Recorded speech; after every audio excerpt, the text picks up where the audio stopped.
Nggih, tepangan rumiyin, tepuk sik. Monggo tepangan rumiyin. Assalamualaikum warahmatullahi wabarakatuh. Waalaikumsalam. Pitepangan nama kula Syaifullah Lutfi Zuhri. Mijil saking Desa Honggosoco, Kecamatan Jekulo, Kabupaten Kudus. Derek Gladen.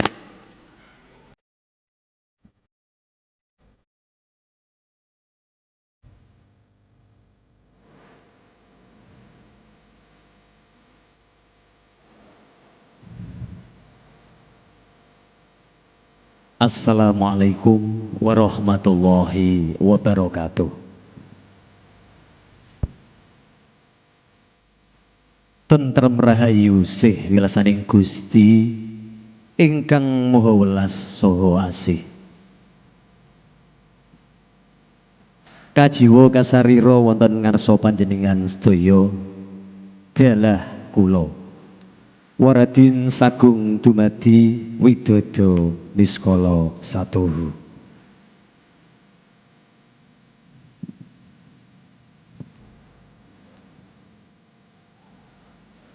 Nuwun para sepuh dalah sepuh ingkang hanggung ngamestuti dumateng pepoyaning kautamen ingkang satuhu pantas hanampi sagunging pakurmatan.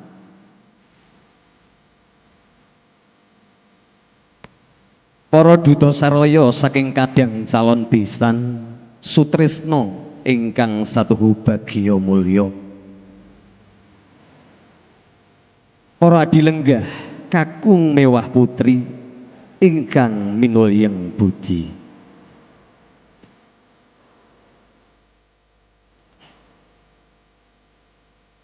Saking keparengipun Bapa Harjuna sekalian sumrambah para kalwangsa ing kalenggahan punika, kula piniji minangka pambiwara wontenipun upacara pasrah pinamping upakarti paning seting lamaran miwah liru kalpika kinarya jinjangipun tata cara palakrami badhe dhawuhipun Rara Ayu Sri Lestari putri kinasih saking Bapa Harjuna ingkang pidalem ing Madukara Jinatu kaliyan Dimas Bagus Kuncara Adiningrat saking tlatah Kudus, Jawa Tengah. Namung saderengipun kula ngaturaken urut renuncening tata cara ingkang sampun karakit saha rinumempaka sumangga. Nun kula dherekaken ngaturaken puji syukur wonten ngarsa dalem Gusti ingkang Maha Agung.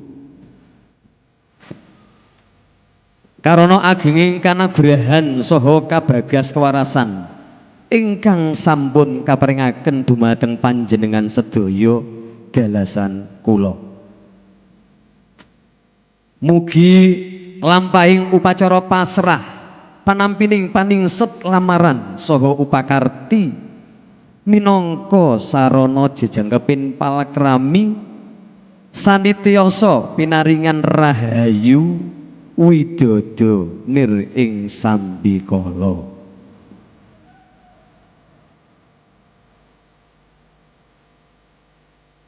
Para tamu sedaya ingkang minulya, keparengna kula marwakani lekasing sedya enggal badhe ngaturaken urut rerencaning tata cara ingkang calon lumampah.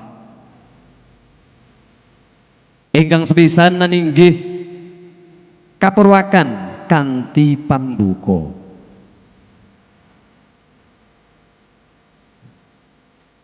Kalajengaken tata cara ingkang angka kalih nuwun inggih atur pambagya harja saking ingkang hamengku gati kasarira dening Bapa Puntadewa saking Dinas Pendidikan Kabupaten Pati.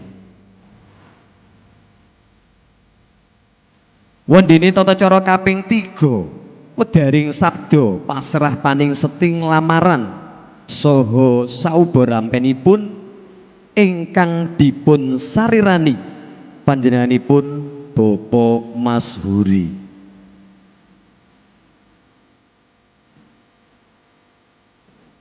Sinambung tata cara kaping 50 atur penampi dening ingkang paniji ing gati minangka sulih sariranipun ingkang hamengku gati haninggih Bapak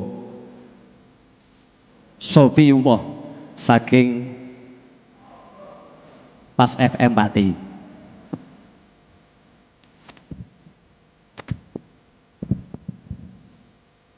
Tata cara kaping gangsal nuninggi paragan sawetawis lung tinampi sanggan upakarti paning seting lamaran. Wondene tata cara angka 6 liru kalpikau rukmi. Sumusul tata cara kaping 7 puja hastukara hanenggih puji donga ingkang dipun pangarsani Eyang Haji Wiyoso.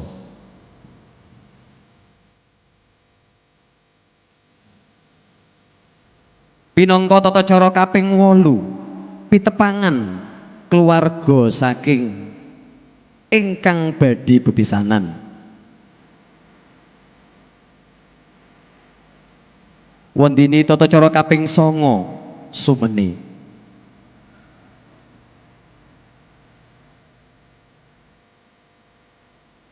Kawawas cekap dinira sumene hangaturaken rantamaning tata cara angka sedasa haninggih atur pamit kondur dipun sulihi Bapak Haji Subeki.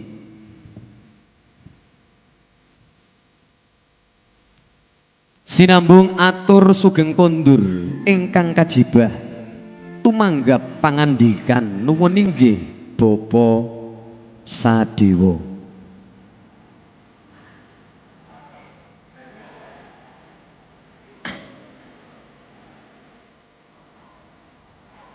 Sapurnanipun sabda pamitan saha wangsulan Ibu Pamengku Gati ngaturaken angsul tinampi Ibu calon besan. Sumusul tata cara kaping 11 tondo yekti paripurna tinengeran kanthi panutup. Kajihna kalamun PG sekalian sampun kawistra nguntabaken calon besan ngantos dumugi kori ngajeng. Lajeng jawat asta kalian sedaya para tamu sinartan ngaturaken sugeng kondur. Mekaten para tamu urut reroncaning tata cara ingkang badhe lampah kasuwun wontene suka renaning penggalih para adilenggah tansah hanjenengi ngantos titi purnaning gati.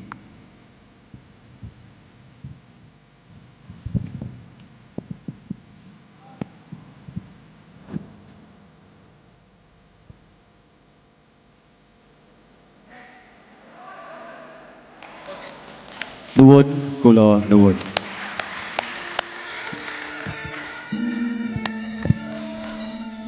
Nggih, matur nuwun. Sae napa sae? Dipun dongaaken mangke mugi-mugi laris. Terus pundi? Kaget. Nggih. Ngaten. Swantenipun terus pundi? Kinten-kinten wonten ingkang perlu dipun sarwe menapanipun? Wonten? Oh nggih, wah panjenengan. Monggo, monggo. Mangke ingkang praktek salajengipun saged milih ngacarani setunggal tata cara kemawon. Ngoten nggih, mboten kedah mbuka. Monggo. Nuwun sewu Bapak, kawula piyambak inggih tasih kathah kekiranganipun nggih. Kula nggih. Kula nggih. Nggih. Wekdal niki badhe atur napa? Nggih, koreksi. Kathah ukara ingkang pedhotanipun kirang trep wau Bapak. Lah monggo. Nggih. Menika basa raos nggih, basa Kados raos. Besan Sutresno. Nek menawi mboten lepat Besan Sutresno, mboten Besan Sutresno. Nggih dipun icali nggih. Nggih. Ampun nggih, monggo. Nggih. Oh, nggih. Palakrami dipun waos palakrami. Terus PG pamangku gati wau dipun waos PG. Wah, nggih. Nggih. Liru kalpika rukmi, liru kalpika rukmi. Nggih. Ngoten. Atur pamit kondur kedah wonten tanda nun sewu, tanda koma, boten tanda titik. Nggih. Nggih. Makaten matur nuwun pangapunten. Matur sanget. Nggih. Pedhotanipun kedah boten pareng ngewahi tegesipun. Ngoten nggih nika. Nika menawi wonten teori maca pat menika nggih ngaten, maca pat saged kangge maca boten pareng risak sastranipun. Saged kangge bawa risak sastranipun boten menapa-menapa, uger lagunipun sekeca kapireng. Ugi saged kangge gending. Nek gending menika kedah baku kalian ketukanipun biramanipun. Ngoten nggih. Nika ugi pedhotan-pedhotan menika supados sekeca dipun pirengaken ingkang dipun ngidikaken kala wau nggih saged dipun estokaken. Ngoten nggih, bilih kathah ingkang sami wonten ingkang sami kalian kula ning caretanipun kathah panjenengan. Mila kula nunut panjenengan anggenipun nyateti kemawon nggih nika. Ugi ingkang dereng dipun sebataken badhe miwiti micara assalamualaikum nika nggih. Menika menawi dipun iringi mawi gongso kedah ampun kesesa ngrantos lirihipun gongso niteni gonge nembe assalamualaikum. Kala wau nembe lagi napa nika? Rebab mungel sawetawis panjenengan lajeng kesesa. Mangke dipun raosaken nika, dipun raosaken. Awis nika basa raos. Pirsa nggih, pedhotan nggih, pedhotan menika sampun ngantos ngrisak makna. Nggih, makna tembung-tembung menika.